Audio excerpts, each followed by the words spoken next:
बिस्मिल्लाहिर्रहमानिर्रहीम। अस्सलाम वालेकुम नाज़रीन, आप यूट्यूब चैनल देख रहे हैं, मैं इमरान खान हूँ। शुरू कर देते हैं बिलावल भुट्टो ज़रदारी के एक ट्वीट से। वो आजकल बहुत अच्छा बच्चा बन के दिखा रहे हैं कि मैं तो बहुत काम करता हूँ, बड़ा शानदार आदमी हूँ। तो उन्होंने एक ट्वीट किया है, वो कह रहे हैं कि पाकिस्तान जो है वो अपनी तारीख के एक बड़े तारीखी किस्म के डिज़ास्टर से गुज़र रहा है। बात तो ठीक है। उन्होंने कहा कि हमारे मुल्क का 33% हिस्सा जो है वो पानी के नीचे चला गया है। तो कुछ हद तक ये भी बात ठीक है क्योंकि बहुत ज़्यादा सैलाब आया। फिर उन्होंने कहा कि पाकिस्तान के 3.5 करोड़ लोग जो हैं वो मुतासर हैं लगभग, ये भी बात ठीक है। फिर उन्होंने कहा कि x PM is holding concerts in KP and Punjab, और ऐसे मौके पर साबिक वज़ीर-ए-आज़म इमरान खान खैबर पख्तूनख्वा और पंजाब में कॉन्सर्ट्स कर रहे हैं। म्यूज़िकल कॉन्सर्ट्स नहीं होते, वो कर रहे हैं। और जो वहाँ के वज़राए आला हैं वो ऑर्गेनाइज़ कर रहे हैं उनके इवेंट्स को, बजाय इसके कि वो सैलाब मुतासरीन की मदद करें। शेमफुल, ये काबिल शर्म है।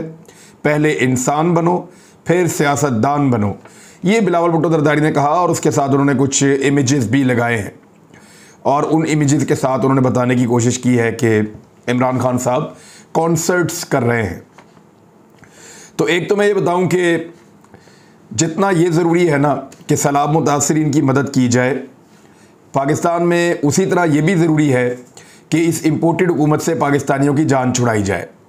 अब मैं बिलावल भुट्टो ज़रदारी साहब को सिर्फ चंद चीज़ें बताऊंगा जो इसी सैलाब के दौरान उनकी इम्पोर्टेड हुकूमत ने की, लेकिन उसके ऊपर क्या किसी को शर्म आ रही है या किसी का इंसान बनने का दिल कर रहा है सियासतदान बनने से पहले।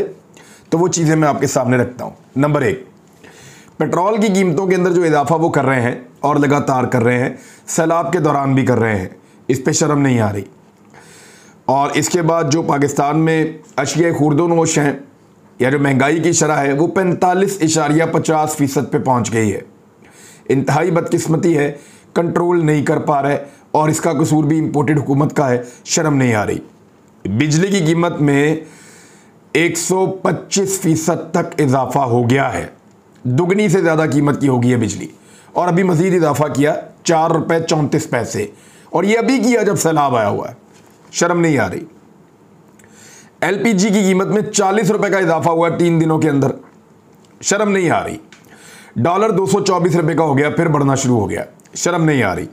सैलाब के दौरान, जब ये सैलाब चल रहा था, उसी दौरान में वज़ीर आज़म ने और उनकी पूरी काबीना ने बैठकर 75 करोड़ के अंदर डांस पार्टी की थी जश्न आज़ादी के नाम के ऊपर। और उसके ऊपर इनकी अपनी जो इत्तेहादी जमातें, उन्होंने कहा था वाकई वो डांस पार्टी है, और इंतहाई मायूब और काबिल एतराज़ वो रक्स थे जो दिखाए गए हैं पूरी काबीना को 75 करोड़ रुपया खर्च करके। तो ये बिलावल भुट्टो ज़रदारी साहब एक्चुअली जिसको डांस पार्टी कहते हैं या जिसको रक्स व सुरूर की महफिल कहते हैं, वो थी जो आप लोगों ने 14 अगस्त को की थी।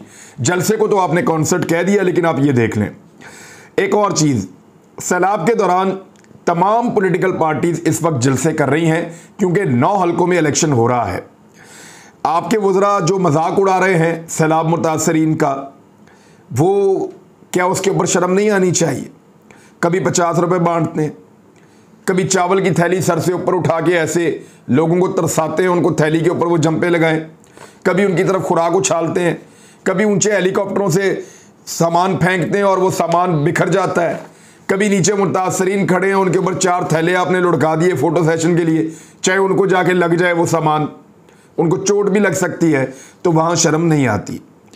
डूबे हुए लोगों को वेनिस कहना, यानी डूबे हुए लोगों को देखना सिंध के अंदर और कहना जी मुझे ऐसा महसूस हो रहा है जैसे मैं वेनिस में आ गया हूँ, और कश्ती में बैठ के इंटरव्यू देना जो है वो वहाँ शर्म नहीं आती आपके वज़रा को। आपका स्पीकर जो है वो इस वक्त कनाडा के दौरे के ऊपर है, कोई तुर्की के दौरे पे है, कोई लंदन भागे हुए हैं लोग, वहाँ पे आपको शर्म नहीं आती।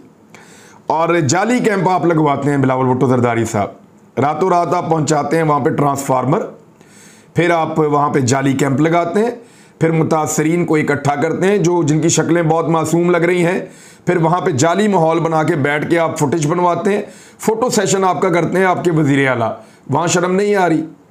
और उस वक्त जब असली सैलाब मुतासरीन ने आपको मिलने की कोशिश की तो उनको वो मिलने की कोशिश कर रहे थे, पहले उनको मारा, फिर उनके ऊपर दहशतगर्दी के मुकदमात आपने दे दिए, उसके ऊपर आपको शर्म नहीं आ रही।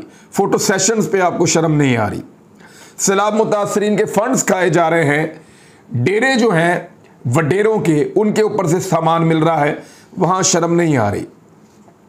सक्खर के करीब वहां पे बैराज में लाशें तैर रही थी लोगों की, 2 दर्जन से ज्यादा, और 3 दिन तक लाशें तैरती रहीं, और आपके जो हुक्काम है वो ये फैसला नहीं कर पा रहे थे कि हुदूद किसकी है, लाशें निकालेगा कौन, तो वहां पे शर्म नहीं आ रही थी। और सैलाब मुतासरीन पर दहशतगर्दी के मुकदमे इसलिए दर्ज किए गए कि वो अपने हुकूक मांग रहे थे, वहां पे भी शर्म नहीं आ रही थी। तो इमरान खान साहब को, जिसको आप कॉन्सर्ट कह रहे हैं, वो एक जलसा था, और वो भी एक तारीखी नौयत का जलसा था जिसने बौखला दिया है। शहबाज शरीफ साहब की और बिलावल की ज़ुबान और फजलुर रहमान की भी आप आने वाले दिनों में देखेंगे, ये बहुत खौफनाक होती जाएगी। ये अपने हवास खो बैठेंगे, क्योंकि ज़मीन पे इनके लिए कुछ बाकी नहीं बचा। इनके लोग इनको रिपोर्ट कर रहे हैं कि 9 की 9 सीटों से इमरान खान इलेक्शन जीत जाएगा। टेक्निकल नॉकआउट करने के इम्कानात कम होते चले जा रहे हैं। इमरान खान को टेक्निकल नॉकआउट करने के इम्कानात कम होते चले जा रहे हैं।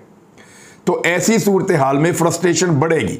आने वाले दिनों में आप शहबाज शरीफ के मुंह से गालम गलोच सुनेंगे, जैसा कि उन्होंने एक दिन पहले कहा कि पूरी दुनिया के अंदर इमरान खान जैसा कोई भी पाकिस्तान का दुश्मन पैदा नहीं हुआ। ये फतवा शहबाज शरीफ साहब ने दिया है। फजलुर रहमान साहब यहूदी का फतवा लेकर आएंगे, कुफर के फतवे लेकर आएंगे इमरान खान साहब पे। बिलावल जो हैं वो इस किस्म के हमले करेंगे, सुबाइयत का रंग देने की कोशिश करेंगे चीज़ों को। तो ये सारे मिलकर आने वाले दिनों में आपको ज़्यादा लीथल, ज़्यादा ख़तरनाक नज़र आएंगे इमरान खान के मुकाबले में, और बिलो द बेल्ट ज़्यादा जाएंगे, क्योंकि अवाम भी इमरान खान के साथ खड़ी है और हालात भी इमरान खान की फेवर में जा रहे हैं। और मईशत की तबाही के बाद अब इनको पब्लिक से उम्मीद भी कोई नहीं बची, और ये इनकी हुकूमत बचती हुई दिखाई भी नहीं दे रही। इत्तेहादी भी इनसे नाराज हो गए हैं। इमरान खान साहब ने आज जलसे में कहा कि बैरूनी आकाओं के जो जूते पालिश करने वाले हैं उनको इस मुल्क पर लाकर मुसल्लत किया गया है। मैं क्योंकि एब्सोल्युटली नॉट कहता था, इसलिए उन्हें गवारा नहीं था, और मैं चाहता था कि फॉरेन पॉलिसी अपने लोगों के फ़ायदे के लिए बनाऊं, लेकिन उन्होंने इसके लिए जो है वो रिजीम चेंज ऑपरेशन किया, और उसके बाद बैरूनी आकाओं के जूते पालिश करने वालों को लाकर मुसल्लत कर दिया गया।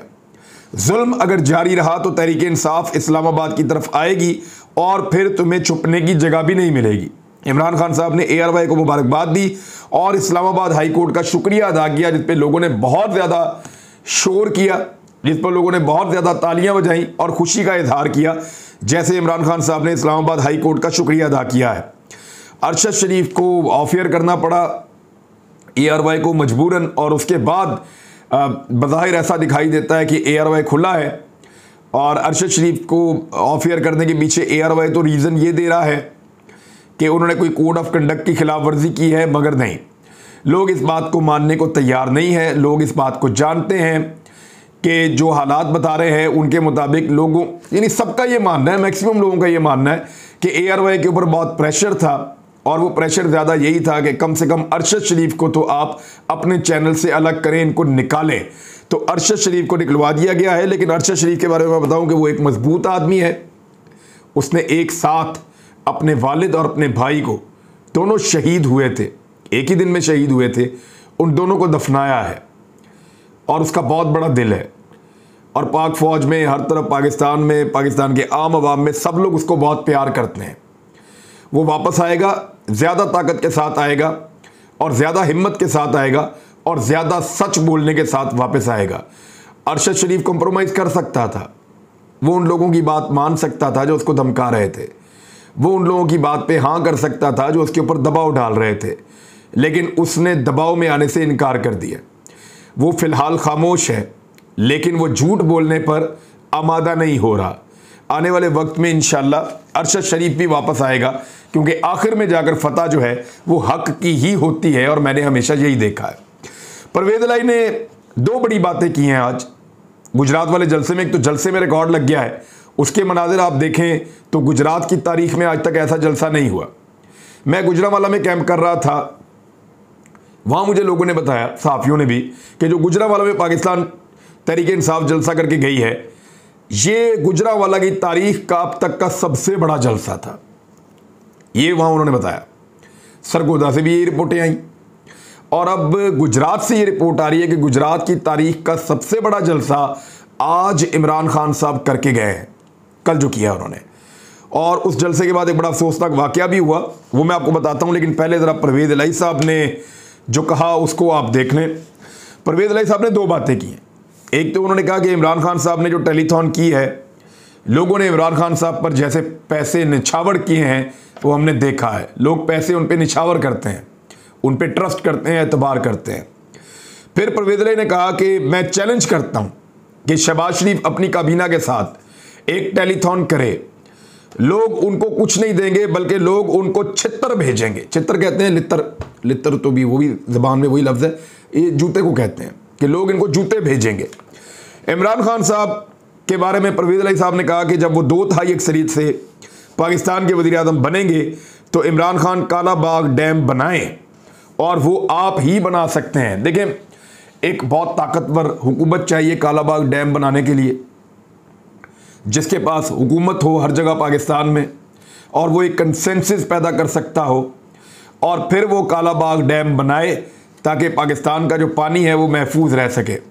और उसके जो लूले लंगड़े बहाने हैं काला बाग डैम के रास्ते में जो लोग लगा देते हैं, उन सबको बिठाकर साइंटिफिक प्रेजेंटेशंस दें और उनको बताएं कि जी नहीं डूबते शहर और कोई खुश्क नहीं रहता।